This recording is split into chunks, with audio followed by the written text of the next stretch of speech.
Hey guys, I'm Kayla Rose, and you're watching Zach Archer. I gotta talk about the best Little Mix album in the damn game. Now, shout out to back in the day, all those years ago. Now is where I was first introduced to Little Mix on this channel, and I did like a handful of reactions. So sad because I really enjoyed them, and I was like, it was gonna be another group that I really got into and got to appreciate and have my whole journey here on YouTube.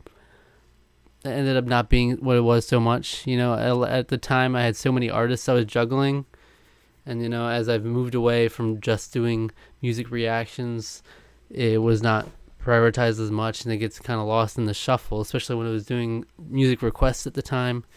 So Little Mix would only kind of pop up every once in a blue moon, which is unfortunate because it did really like that dynamic they added. But they are a group that I've grown to appreciate after the fact. And even though I went out and bought a bunch of their albums, I think I might have all of them. Not 100%. There might be one or two I'm missing. I have Get Weird, Salute, Glory Days, and Confetti. I believe they're all the ones I have. That's 4. I don't know if there are more off the top of my head. But I'm still being bold enough to say that this is the best Little Mix album. Oh, Get Weird. Get Weird. The deluxe edition. I love this album. I do. And I'm not afraid to tell you that this has been giving me so much joy. Lately, I've grown a greater appreciation for things that just bring me joy. I'm about to start crying for no reason. Why am I? What? Got me tearing up over here. I wasn't even saying anything sad. Lately, I've grown a greater appreciation for the things that bring me joy. And this is one of them. Well said. It's like lately I'm in kind of a bit of an emotional wreck. I don't know what's up with it. But, for better or for worse, I can appreciate happiness.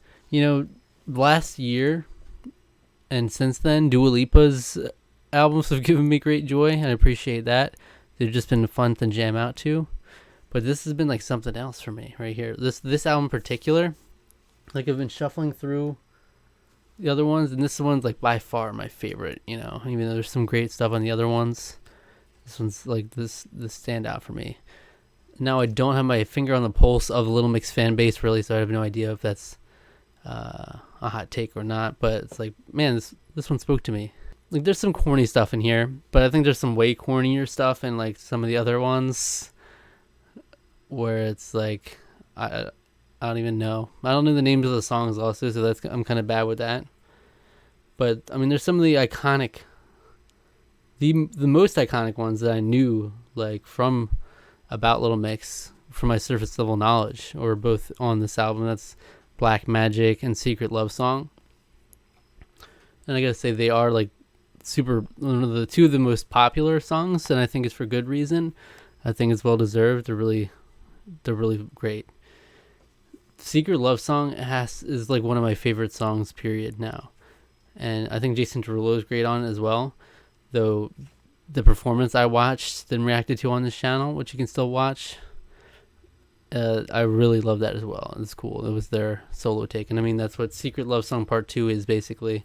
But yeah, I thought Jason Derulo was really great with it as well. That's a really great emotional song. Like, for as much as there are a lot of, maybe I'll talk about them at a later date, but that's more of it on the negatives. But there's like one of the albums that I don't have a great opinion of. Like I don't like any of the songs particularly too much, and a lot of them feel like there's not too much substance there. But this one, like Secret Love Song, there's so much substance in that song, and that's something I wouldn't have expected going into this. But I love it. I love that song. I've loved it ever since I did do that reaction, but man, I love that I can just listen to it now. I'm I'm outdated in the sense that I do collect these CDs now, and I listen to stuff primarily through CDs, and primarily in my car for the most part. Though this is an album I do put on my stereo right here and jam out to, and as sad as it might sound, it's like I do just like that song and one of the other ones. I honestly couldn't tell you from looking at the names, which one's which. But there are a couple ones that are like emotional. I just get emotional, and like, so if I'm having a sad time and I just want to feel the sadness, I'll just sit and listen to it. I'm just like, this is my go-to sad album. There's also a lot of fun, upbeat stuff to it as well, you know.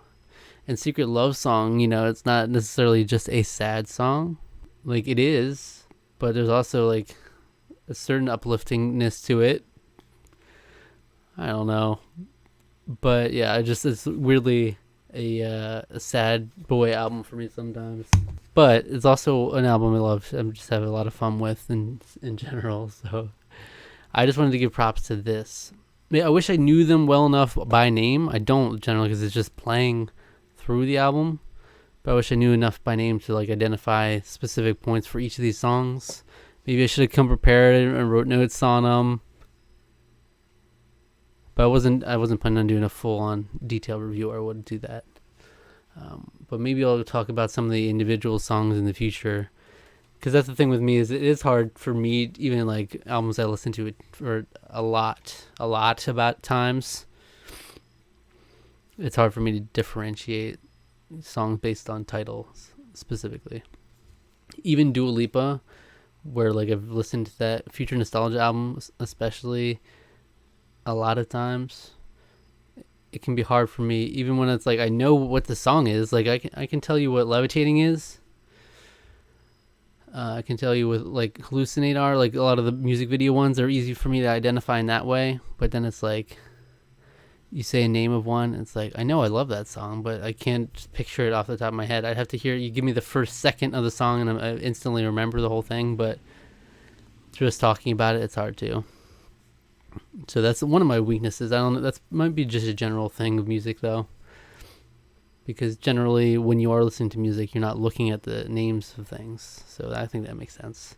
But it is cool to set things apart. That's why always in the past, when I would do reactions to albums, I would do separate videos for each song so that I can have kind of a more appreciation for each song individually, rather than them all kind of blending together. But, you know, I wasn't here to do 16 videos, one for each song. But I'm leaving the door open to talk about specific ones in the future. And if the copyright is right, I could play some bits as well. It'd be cool. Just jam out to them. Tell you what I'm thinking. But yeah, I just wanted to say I love this album. It's giving me joy. When I was first listening, because I kind of bought all the albums at once. And when I first started listening to them, I was like, maybe Little Mix isn't for me. There's like some good songs, but not enough there for me to really listen to them consistently. But then I really hadn't sunk my teeth into this one yet. And once I did, which was very recently, now I have a much greater appreciation for them. And I do need to watch more of their live performances, though, because I've only seen a handful at this point. Let me know what else you want me to talk about. Subscribe to the channel and go to zacharcher.net for more.